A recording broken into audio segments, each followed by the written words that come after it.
Yo, what's up mga boss? Balita, Jay Silky nga pala. Bago po ang lahat, pakisubscribe po aking channel at huwag niyo pong kakalimutan, pakisuntok na rin po ng notification bell. Maraming salamat po. Ang matinding hamon ni Casimero, pag-usapan natin yan mga boss. At sa wakas, sumagot na nga si Casimero sa call out ng Lontayo Brothers.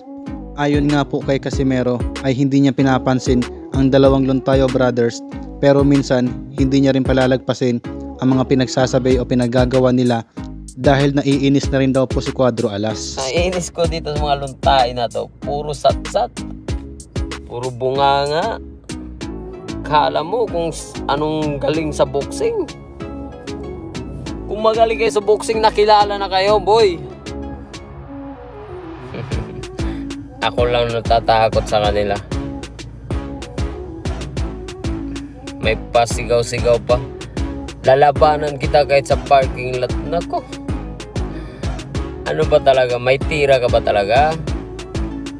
Siguraduhin mo yung mga sinasabi mo, ha?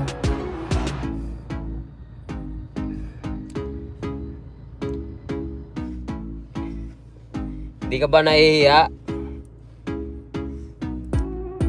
Bukang bibig mo lagi. Pangalan namin.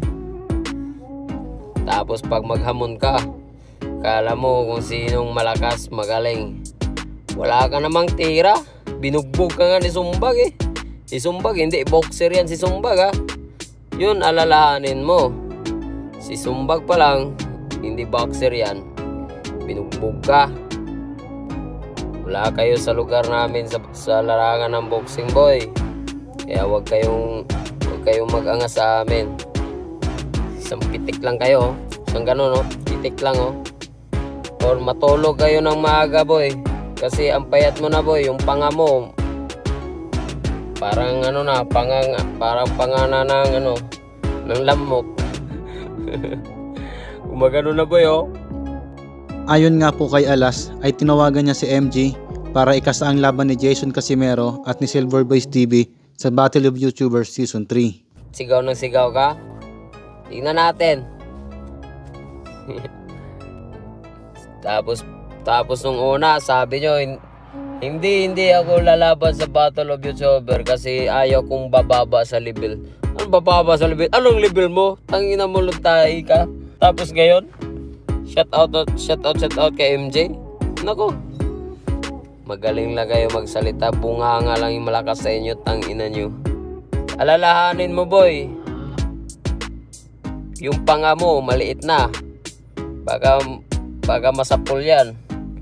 Kakamatay mo pa. Kala mo ba yung Battle of YouTuber, ano lang yan? Trip lang yan? Nako. Tapos sabi nyo pa, scripted lahat.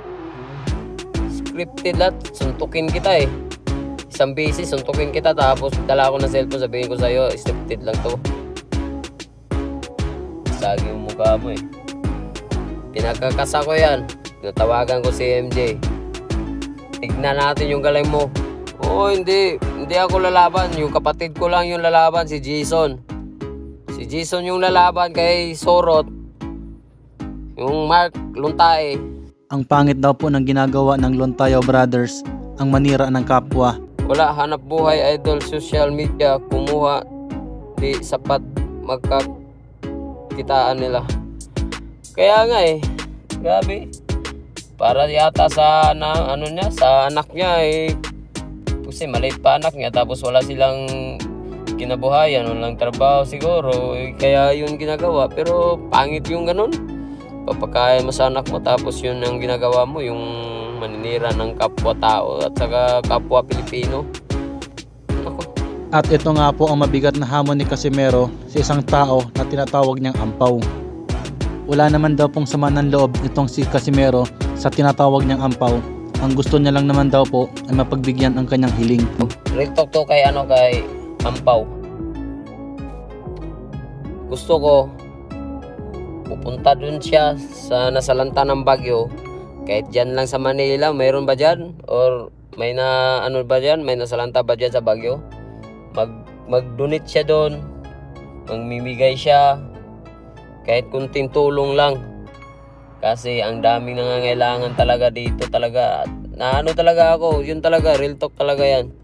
Wala akong sakit na loob sa kanila. Gusto ko lang na matauhan sila na kahit isang buwang sahod nila, ibigay nila dun sa nangangailangan. Magkaintindihan ba tayo? Kasi kahit ako, hindi ko kayang pasanin lahat dun. Kasi hindi naman ako mayaman. Wala pa naman ako masyadong pera. Kaya yun lang. Ito lang yung maambag sa lahat ng nangangailangan na nasalanta ng bagyo. Kailangan tulungan tayo lahat ng Pilipino dito.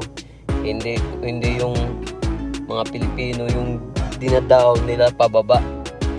Kailangan angatan, hindi dinadown pababa. Maraming salamat po sa panonood mga boss. Please subscribe.